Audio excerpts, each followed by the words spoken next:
안녕하세요. 구름이입니다.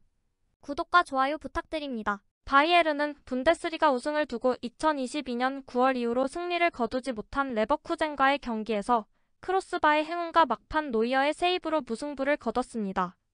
레버쿠젠의 알론소 감독에겐 6번째 경기에서도 승리를 가져오지 못했습니다. 언론에서는 콤파니가 원하는 결과를 얻었지만 운이 좋았다고 평합니다. 레버쿠젠의 선발 11명은 수비수 6명의 스트라이커가 없었고 중원을 지배하며 라이머와 이토의 빈 공간을 파고들어 수비의 빌드업을 방해했습니다. 그리고 바이에른의 공격은 완전히 형편없었습니다. 소파스코어에 따르면 김민재는 터치 82회, 클리어링 13, 슈팅 차단 1, 가로채기 3, 태클 3, 경합 5회 중 3회 성공, 공중 경합 5회 100%, 롱 패스는 4회 중 3회 연결, 패스 정확도는 85%로 60개 중 51회를 연결했습니다. 이번 경기는 바이에른의 슈팅 이외의 유효 슈팅 0인 매우 수비적인 경기였는데 빅찬스 사회를 막아낸 수비와 키퍼에겐 아쉬운 점만 지적하네요. 몇 차례 부정확한 실수를 범했습니다. 레버쿠젠의 공격적인 압박에 문제가 있었습니다. 우파메카노만큼 침착하지 못했습니다. 하지만 김민재는 경합의 80%를 승리했고 결국 스코어는 0이 되었습니다. 경기 초반 빌드업 플레이에서 실수가 너무 많았습니다. 김민재는 최근 몇 주 동안 좋은 활약을 펼쳤지만 팀 동료인 우파메카노, 이토와 비정상적인 호흡 문제를 보였습니다.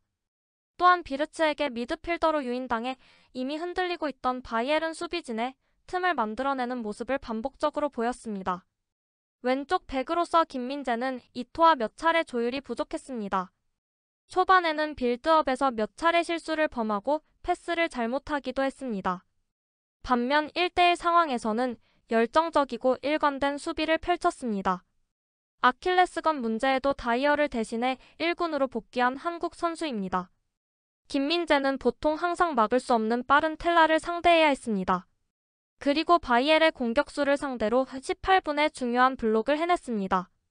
그 외에도 여러 차례 위험한 상황이 발생했을 때 제때 그 자리에서 경고를 보냈습니다. 수요일 셀틱과의 2대1 승리에서도 강력한 퍼포먼스를 이어갔습니다.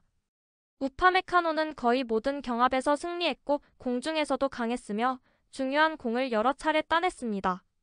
예상대로 김민재는 다시 완전한 컨디션을 회복해 선발 11명의 이름을 올렸습니다. 글래스고에서 승리했을 때와 비교했을 때 4가지 변화 중 하나이며 그중 어느 것도 가치 있는 변화는 아니었습니다. 경기 내내 우파메카노보다 훨씬 더 불확실했습니다. 김민재는 후반에 들어서야 다소 나아졌습니다. 이상은 김민재에게 돌아가야 한다는 강력한 주장이 있지만 이토가 교체되기 직전 골라인 클리어런스로 이 타이틀을 따냈습니다. 그는 바이에른에서 처음으로 선발 출장했을 때 괜찮은 경기를 펼쳤지만 골 앞에서 나단 텔라의 패스를 막은 것은 바이에른이 지는 것을 막았을 만한 하이라이트로 남아있습니다. 바이에른을 여러 번 경기에 머물게 한 마누엘 노이어에게 큰 박수를 보냅니다. 특히 박스 안에서 아들리의 발리슛을 막아낸 죽음의 펀치가 인상적이었습니다. 선수들은 경기가 예상대로 전개되지 않아 아쉬움을 토로했고 콤파니 감독은 수비수들을 칭찬했습니다. 알론소 감독은 결과에 전혀 만족하지 못했습니다. 우리는 결과에 만족합니다. 물론 힘들었고 많은 기회를 만들지 못했고 레버쿠젠은 강하게 압박했습니다. 우리의 플레이를 구축하고 결합하는 것이 어려웠습니다. 하지만 우리는 원정에서 한 점을 가져가고 8점 차이를 유지했습니다. 우리는 이번 주에 박스 수비를 많이 훈련했고 축구를 잘하는 팀을 상대로 조금 더 깊이 앉는 법을 훈련했습니다. 이기고 싶었지만 지지 않는 것이 중요했습니다. 우리는 오늘 우리의 경기를 하지 못했습니다. 우리는 압박을 가하지 않았고 공을 많이 차지하지 못했습니다. 모두가 스스로 결정합니다. 저는 키미와 이야기를 나누었지만 결국 그가 결정을 내립니다. 저는 처음부터 여기 머물고 싶다는 걸 알았습니다. 대화는 항상 긍정적이었고 정말 기쁩니다.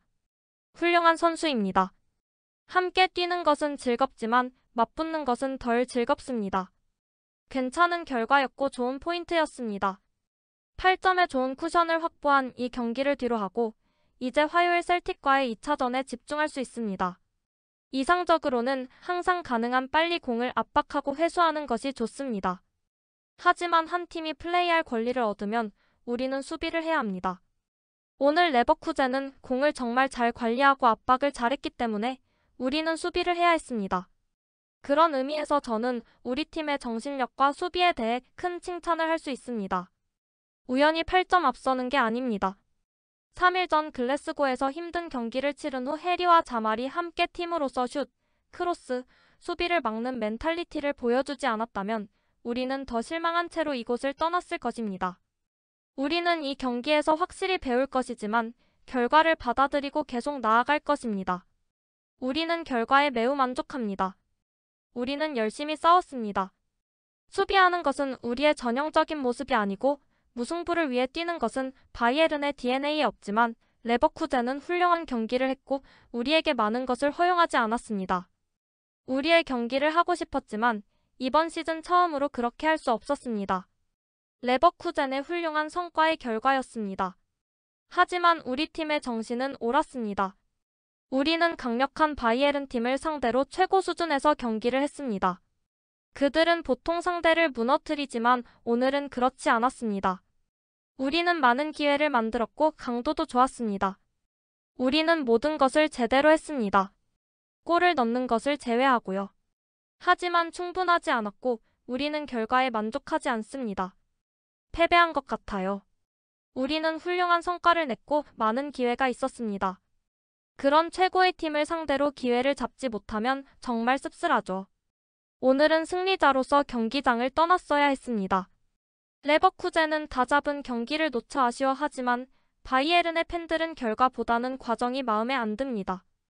여름에도 선수단 개편이 계속되어야 하고 미드필더로 대용 같은 선수를 영입하는 것도 생각해 볼 만합니다. 0대0 결과가 어떻게 나왔는지는 중요하지 않습니다. 레버쿠젠은 우리를 2번이나 이길 수 없었으므로 우리가 챔피언이 될 자격이 있었습니다. 오늘의 바이에른 선수는 우파, 김민재, 노이어였고 고레츠카는 교체 선수로 도왔습니다. 그 외에 우리는 아폴로 리마솔처럼 보였습니다. 우리가 이 경기에 대해 생각하지 않고 화요일 셀틱과의 경기에 집중하기를 바랍니다. 이번 시즌 바이에른 최악의 성적 같습니다. 마치 2022년 알론소의 레버쿠젠과의 첫 경기가 떠오릅니다. 체면이 완전히 망가졌고 바이에른이 공 없이 이렇게 고생한 적이 언제인지 기억이 나지 않습니다. 후반전 내내 자기 진영에 앉아 골대를 향해 슛을 한 번도 하지 않았습니다. 어떤 사람들은 그것이 의도적이었다고 말할지도 모르나 대응책을 찾지 못한 채 상대방의 맹공격을 견뎌냈을 뿐입니다. 안타깝게도 콤파니는 전술적 해결책을 찾지 못했습니다. 무승부와 패배의 지난 원정 결과를 봤을 때 바이에른이 원정에서 좋은 성적을 낼 수 없다는 점이 우려스럽습니다. 콤파니의 우세한 축구에도 불구하고 반복적으로 나오는 패턴으로 해결해야 할 명확한 문제가 있습니다. 저는 바이에른이 공격수 대신 미드필더를 한 명 더 추가해야 한다고 생각합니다. 공격은 때때로 혼잡하게 느껴지고 팔리냐 같은 미드필더는 카운터에 대한 보호를 더해줍니다. 우파와 김민재도 앞에 추가 커버가 있는 것을 즐길 것입니다.